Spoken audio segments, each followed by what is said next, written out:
لي جرح سوات السكاكين إيه؟ على تسبود النصر سم من دحاحي دحاحي. قد وارد ولحقت بالجرح جرحين وضاقت عليهم من جميع النواحي. وجبت البطولة رقم 56 عز الله انك صدق ما انت بصاح.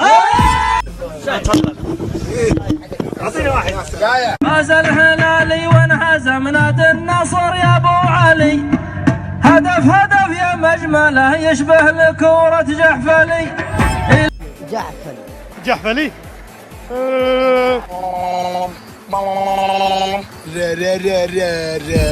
وفي النهاية شكرا عادل جحفلي مش قد اكشن ما تاكشنهاش. والله اقول ما يهذا المهذري الا من حر الجحفلي.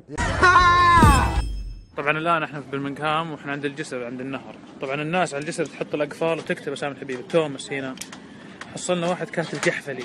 حسبي الله عليه. يا اخوي هلا حبيبي وش رايك في جحفلي؟ طيب خلاص؟ لا ما خلصت.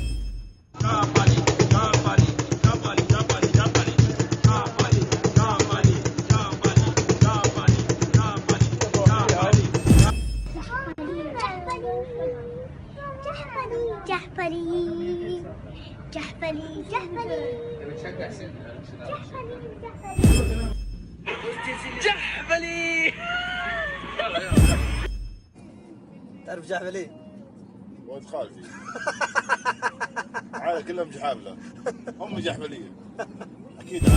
ولي اختم ببيت طريف بس لا يا سامعي تزعل علي، حالة الحوثي وصالح ذا الظروف مثل حال النصر ليلة جحفلي.